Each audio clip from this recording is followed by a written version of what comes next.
6 ya. Jadi sebagai informasi, hari ini kita 2 mata kuliah ya. Yang pertama adalah tentang laporan arus kas, yang keenam, yang ketujuh tentang laporan perubahan ekuitas atau modal. Tadi sudah, yang ketujuh sudah dibahas sebelum asar. Teman tadi jeda asar kita lanjutkan lagi, kita masuk yang keenam ya, statement of cash flow atau arus kas. Jadi memang ini materi lebih banyak daripada yang tadi ya.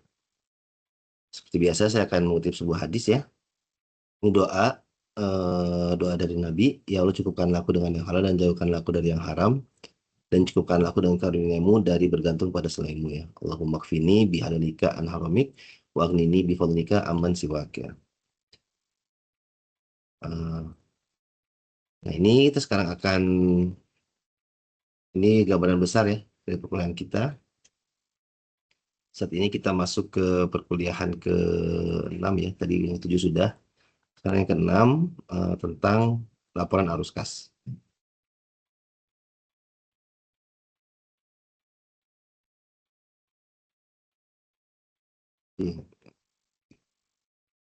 Nah, ini adalah pembahasan kita ya.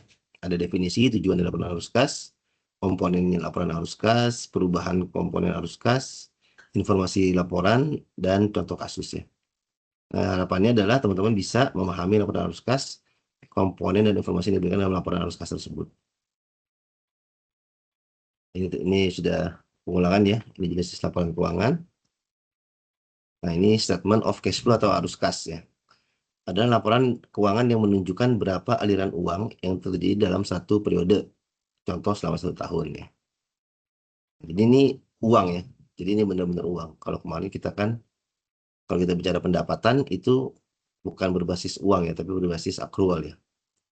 Nah ini adalah laporan keuangan yang menunjukkan berapa aliran uang atau kas. Jadi ini berdasarkan uang ya, kas ya. Ada 3 aktivitas dalam laporan aliran kas, yaitu operasional, investasi, dan pembiayaan.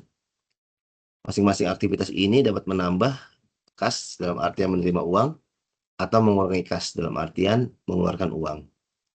Hasil akhir adalah net cash atau jumlah cash pada akhir periode ya. Nah ini catatannya, ini beda dengan laporan yang lain ya. Kalau laporan yang lain itu accrual basis, dia berdasarkan transaksi, sementara kalau arus kas ini berdasarkan uang ya. Jadi ada uang cash yang masuk atau keluar gitu. Nah, laporan arus kas ini akan membantu, nah itu tujuannya ya, akan membantu untuk mengetahui kondisi perusahaan dari aktivitas penerimaan dan pengeluaran kas atau uang untuk kegiatan operasionalnya. Tujuan penyusunan laporan arus kas adalah untuk menjadikan dasar sebagai perkiraan masa depan. Hal ini berhubungan dengan pengambilan keputusan yang akan dilakukan oleh perusahaan berdasarkan kemampuan perusahaan dalam menghasilkan dan menggunakan uang kas ya. Ini penting ya. Jadi laporan arus kas ini menunjukkan kemampuan dari perusahaan dalam menghasilkan uangnya, menghasilkan kas ya, kas. Kas itu berarti kan liquid ya. Jadi kita bicara profit itu kadang-kadang kita jualan itu ada terjadi penjualan, tapi penjualan ini dilakukan secara kredit gitu ya. Jadi belum ada uang yang masuk, tapi secara transaksi sudah kita catat sebagai pendapatan, tapi secara uang belum ada gitu. Nah ini laporan ini menunjukkan bagaimana si perusahaan ini atau entitas ini bisa menghasilkan uang gitu ya, dan bagaimana dia menggunakan uang yang ada, uang kas yang ada gitu. Oke, sampai sini ada pertanyaan teman-teman? Kalau tidak kita lanjut. Nah ini adalah komponen laporan arus kas ya. Tadi disebutkan ada 3 ya, ada operating, investing, dan financing. Jadi ada aktivitas operasional, operasi, investasi, dan pendanaan. Aktivitas operasi adalah yang paling penting ya, karena ini intinya bisnis perusahaan ada di sini. Ya, jadi kalau misalnya perusahaan manufaktur, ini aktivitas produksinya, produksi barang seperti itu. Kalau perusahaan jasa keuangan misalnya, berapa banyak dia sudah menyalurkan kredit, seperti itu ya. Bank itu sudah menyalurkan berapa kredit. Nah ini dia aktivitas operasional. Jadi yang paling penting di sini ya. Ini di inti bisnisnya atau aktivitas utama dari perusahaan tersebut. Yang kedua ada aktivitas investasi. Ini meningkatkan dan menurunkan aset jangka panjang dari seperti komputer, tanah, dan seterusnya ya. Pembelian dan penjualan aset ini adalah aktivitas investasi. Ya, memang penting tapi tidak sepenting operasional. Jadi ini lebih ke aset aja sih. Lalu pendanaan ini memperoleh uang tunai dari investor dan kreditur, mendapatkan saham, minjam uang, membeli dan menjual saham treasury, dan memberi dividen tunai adalah aktivitas pendanaan. Jadi ini uang kas. Jadi yang investasi ini dan pendanaan ini di luar aktivitas operasional dari perusahaan ya. Ini lebih ke investasi, misalnya dia beli gedung, dia beli rumah, beli mobil seperti itu. Kalau pendanaan misalnya dia butuh uang untuk modal, misalnya untuk modal kerja, ada peminjaman uang, nah ini masuk di aktivitas pendanaan seperti itu ya. Ya, jadi ini aktivitas utamanya yang operasional, seberapa banyak perusahaan itu menghasilkan uang, ini aktivitas tambahan, ya ada investasi dan ada pendanaan seperti itu.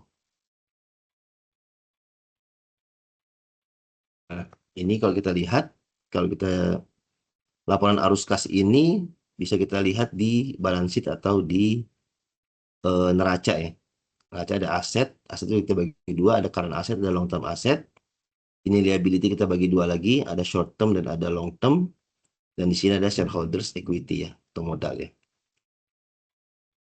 Nah, kalau kita lihat di sini, operating cash flow itu bisa kita lihat di sisi current asset dan short term liabilities ya. Ya, kalau kita lihat nih jumlah arus kas operating dapat tergambar ya dari sisi current asset dan short term liabilities ya. Jadi dari aset lancar seperti kas, seperti gitu ya, piutang dan juga pinjaman atau kewajiban jangka pendek. Karena kedua bagian ini current asset dan short term liability merupakan gambaran dari proses aktivitas operasional bisnis ya. Jadi kalau dibilang ini adalah modal kerja dari bisnis ya. Kita punya duit berapa, kita minjem berapa, kita belikan dari sisi uang tuh ada dua, ada dari sisi aset punya sendiri. Kalau punya orang kita masukkan ke sini untuk modal kerja, terus kita belikan apa, misalnya di sini ada inventory seperti itu ya. Ini tergambar, ini operasional dari si perusahaan. Nah, ini contohnya kalian aset itu misalnya yang terkait operasional ya, ada uang kas ya, inventory, piutang ya. Jadi misalnya kita beli persediaan ya, beli bahan mentah. Nah, itu kan ada uang keluar ya, itu masuk ke operating cash flow gitu. Kalau misalnya kita harus beli tapi uangnya kurang, kita masuk ke pinjaman. Nah, itu masuk ke operating cash flow. Dengan catatan duitnya udah ada ya, bukan hanya transaksi ya. Yang short term liability misalnya pinjaman modal kerja, utang jangka pendek seperti itu ya tadi ya. Kemudian jumlah investing cash flow itu kita bisa kita lihat pada long term asset. Dalam bentuk antara lain pembelian atau penjualan aset tetap seperti tanah, pabrik, dan bangunannya. Ini bisa di sini ada PPA ya.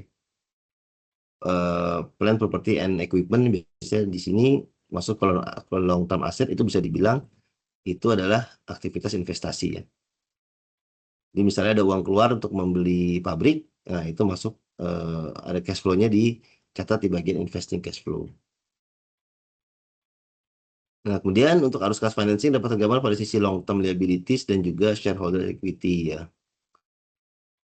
Arus kas pendanaan berarti arus kas yang terjadi karena perusahaan membutuhkan dana dari pihak eksternal. Jadi ini ada dari pihak eksternal di sini ya, di liabilities. Ini misalnya contohnya di utang jangka panjang, jadi kita minjem uang ke bank, kemudian uang yang udah kita terima kita masukkan ke long term liabilities, utang jangka panjang ya. Nah, ini juga ada modal dari pemilik modal di sini di equity ya. Jadi ini pendanaan ada di dua sini ya. Gitu, teman-teman. Sampai sini ada pertanyaan? Ada yang ingin tanyakan sampai sini? Pak, untuk modal dari pemilik modal berarti modal sendiri gitu ya? Iya, betul, modal sendiri. Oke, baik. Oke, kita lanjut lagi ya.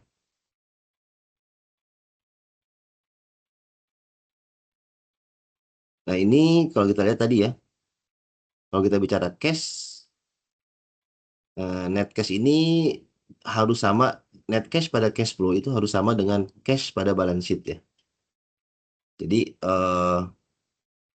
ini kan nanti kan dari sini ada ujungnya adalah net cash ya. Net cash di tahun 2023 nih misal contoh. Misalnya di tahun 2022 ini ada net cash ya. Pada tahun 2022 ini harus sama dengan cash pada balance sheet di sisi aset ya. Karena aset itu adalah kas ya. Uang kas, ini benar-benar nih uang cash ada sekian di cash flow, itu harus sama dengan, itu bisa kita lihat di cash di balance sheet. Nah, kemudian ini 2022 ya. Ditambah ini tahun 2023 ada aktivitas operasional, ada apa? Aktivitas perusahaan ya, ada operating cash flow, ada investing cash flow, ada financing cash flow, kemudian dijumlah ada yang plus minus sama dengan net cash pada cash flow report tahun 2023. Nah, ini sama lagi, itu masukkan lagi ke cash pada balance sheet 2023. Nah, nanti ngulang lagi gitu ya. Seperti itu. Ya, jadi kalau saldo awalnya di sini,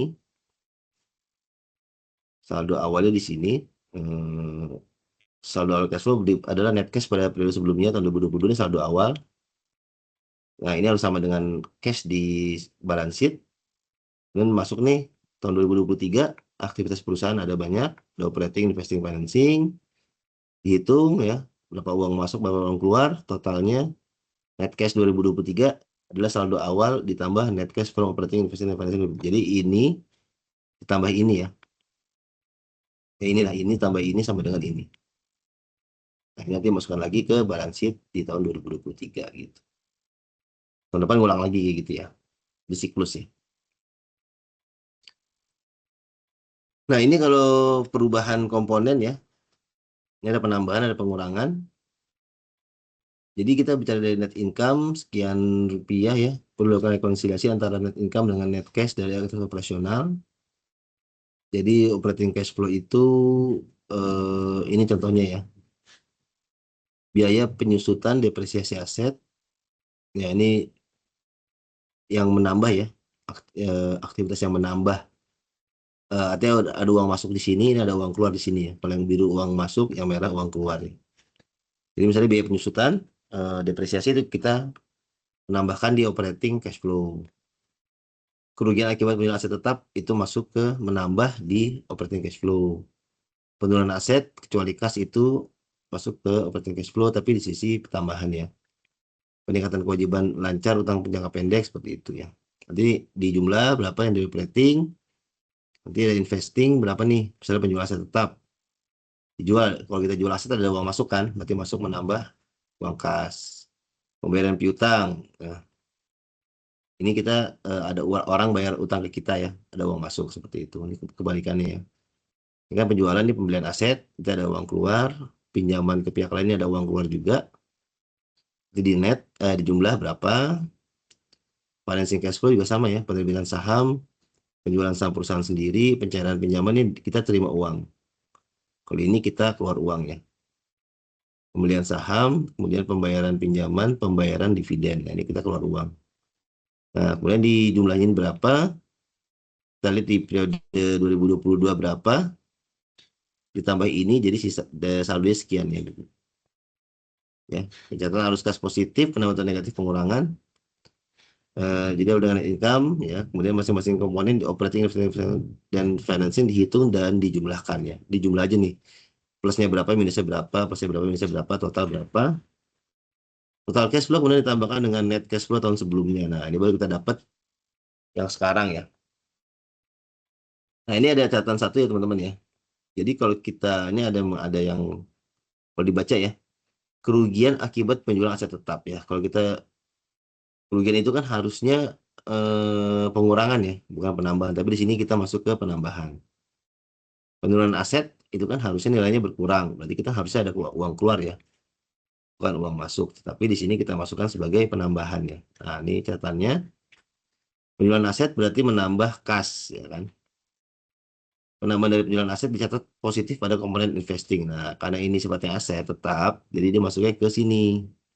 Ya, jadi ini penjualan aset tetap itu masuk positif di investing, tapi dia negatif kalau ada kerugian.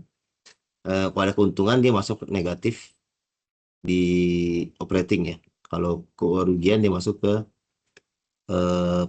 di apa positif di operating. Nah, juga sama nih penambahan aset yang bukan kas catat negatif karena berarti ada uang keluar untuk membeli aset tersebut ya ini ya. Penurunan aset kecuali kas. Misalnya kita eh, beli lemari misalnya gitu ya, buat lemari kabinet buat kantor misalnya. Sorry. penjualan aset yang kita jual, kita punya laporan kita jual, itu kan berarti kan apa namanya? Karena ada uang keluar gitu ya. Ini kata aset kecuali kas ya. Jadi ini kalau ini kan kalau kasnya meningkat berarti kan ada uang masuk. Kalau ini kalau kas yang meningkat berarti kan uangnya masuk. Kalau kasnya jadi kebalikan dari kas ya, bukan dari uang ya. Jadi kan kasnya meningkat nih. Penurunan aset berarti kan kita jual aset nih. Nah, berarti ada uang kas masuk. Ini kita nambah aset kecuali kas ya, selain kas ya. Yang bukan kas kita beli lemari berarti kan di sini ya. Aset meningkat, ada uang keluar gitu ya. Jadi uangnya menurun, asetnya meningkat. Di sini asetnya menurun, uangnya meningkat gitu ya. Jadi makanya masuknya di positif di sini. Ada pertanyaan sampai sini? Ada yang tanyakan? Kalau tidak ada kita lanjut. Ini informasi laporan arus kas. Ya, laporan arus kas itu memberikan informasi bagi pengguna laporan untuk menilai bagaimana kemampuan entitas atau perusahaan dalam ya. Satu, menghasilkan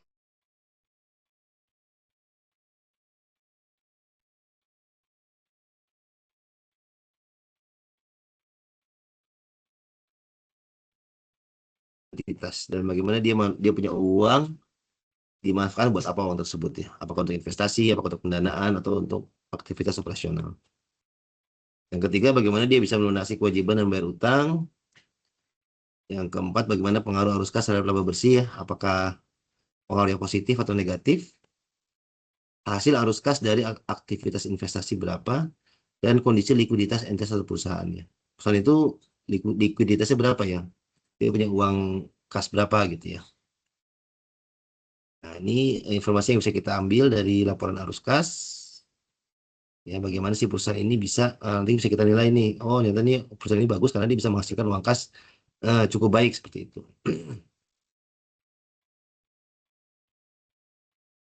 Nah, ini contoh kasusnya ya.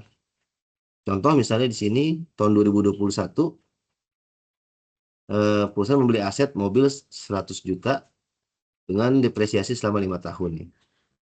Ini dicatat sebagai investing minus 100 juta ya. Karena kita beli aset tetap, itu ada uang keluar, kita catat sebagai negatif 100 juta. Tahun 2002 dicatat penyusutan ya, 20%. Tadi kan di depresiasi ada di operating, dia positif 20 juta. 2023 mobil itu kita jual nih, seharga 120 juta ya. Nah, tadi penjualan aset masuk ke investing positif. Nah, ini kan ada keuntungan ya. Harga 100 kita jual 120. Ada keuntungan berarti 20 juta gitu ya. Nah, ini masuk ke operating tadi, tapi di minuskan. Ini kalau di jumlah, berarti jumlah kas kita ada 20 juta gitu ya. Ya, kalau kita bicara uang ya secara arus kas, 2021 kita keluar duit 100 juta, 2023 kita terima uang 120 juta, benar ya? Saldonya itu 20 juta. Ya. Nah, tapi di sini ada biaya apa namanya? Penyusutan aset dan juga ada gain on apa sales aset. Keuntungan dari akibat penjualan aset tetap. Sampai sini ada pertanyaan teman-teman? Silakan yang ingin tanyakan.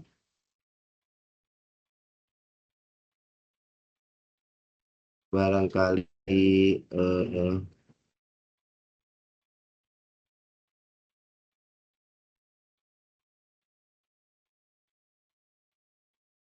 sampai sini ini nggak ada yang buka kamera ya? Ya, Izin bertanya, ya. Pak. Ya, gimana? Silakan Bu Sri.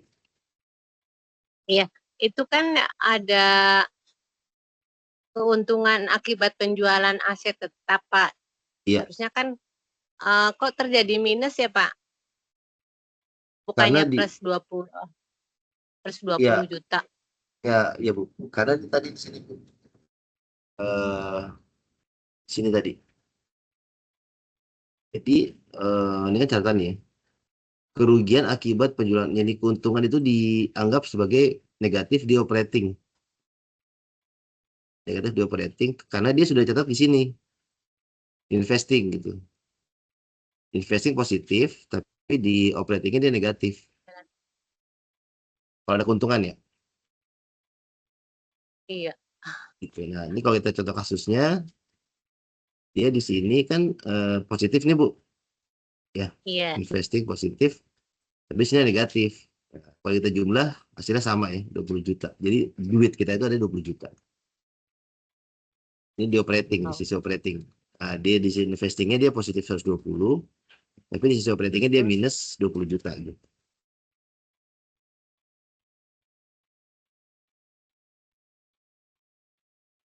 Bisa di ini Bu ya. Kurang lebih seperti itu sih Bu.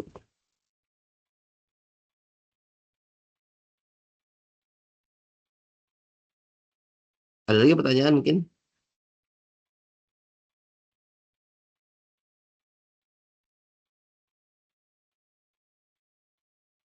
Ada lagi yang ditanyakan? Berarti untuk jumlah kas itu saldo akhir ya berarti ya? Gimana Yang sorry? 20 juta. Yang Iya jumlah kas itu benar. berarti saldo akhir. Berapa? Ya saldo akhir contoh. Ya saldo akhir. Oke, Ini contoh siap. aja ya contohnya. Jadi jumlah kas ini nanti 20 juta ini masuk ke kas di balance sheet di neraca. Karena kita kan bicara uang nih ya. Sebenarnya ini kan kalau penyusunan ini kan accrual ya. Ini accrual juga. Kalau kita bicara uangnya kan ini realnya ya. 2021 kita keluar uang 100 juta untuk beli mobil. 2023 kita terima uang 120 juta, ya kan? Jadi netnya kan dapat 20 juta uang cashnya. Ini sama.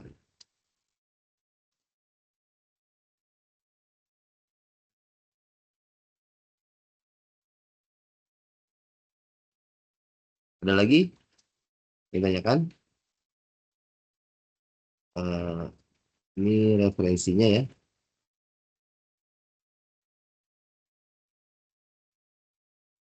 Kalau tidak ada, saya mau coba buka yang tugas yang kemarin. Ini saya stop sharing dulu ya. Masih ada pertanyaan nggak nih? Karena saya mau buka laporan keuangan yang kemarin tugas. Stop sharing dulu ya.